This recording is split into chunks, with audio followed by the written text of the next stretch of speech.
Good morning, writers. Today I'm going to talk a little bit about how to keep going when you seem to just be getting rejection after rejection.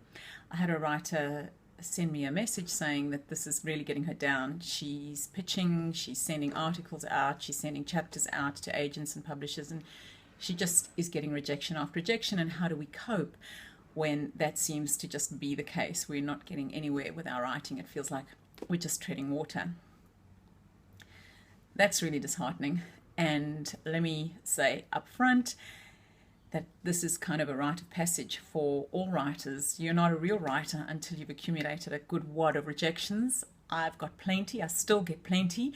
When I pitch to different people and agents and publishers, I still come back with plenty of rejections. We all know what those emails and those letters are when we get told, thank you so much for your submission, but this is not for us. So we file it, we burn it, and we might need to step away for a little while and decide whether in fact we're going to go back into our writing. I sometimes think that rejections give us an opportunity to decide how hungry we are for this writing, how badly we want it. It's like there are obstacles and obstacles and obstacles and bottlenecks, and we have got to fight like a salmon. We've got to swim upstream all the time. It can get really, really tiring, and obviously it can get very, very disheartening. But I sometimes think that the people who make it through are the ones who persevere, and the ones who don't ever take that rejection personally. I also sometimes think it's an opportunity for us to decide if we're pitching in the right way to the right publishers, to the right magazines, whether our writing is a good fit with those people and those places. It might be an opportunity to look at whether you've done enough research to see whether there is a good fit between you and the publication or the agent or the publisher. So that's the option of looking at that it's actually them and not us.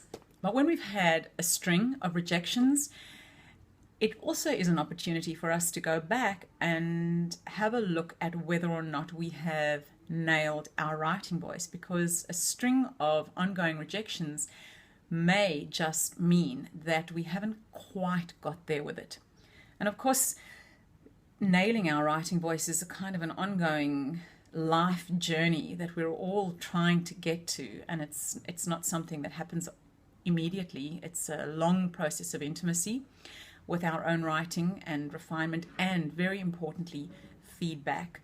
We always need to be in relationship with our writing and not to keep it as a completely isolated experience. That's why it's really important to send your writing out to somebody who doesn't particularly care about you as a person, but that cares about the writing, and that's going to give you the right sort of feedback to say this works or this doesn't work. So take the opportunity to go back to your writing when you've had a series of rejections and look at whether or not you can lean in a little bit more into your writing voice, whether you can refine it so that that first line, that first paragraph, that first page is so captivating that nobody is going to not want to see more from you. Don't ever take rejection personally. This is not dating. This is not an indication of the fact that you're not lovable, that you're not worthy.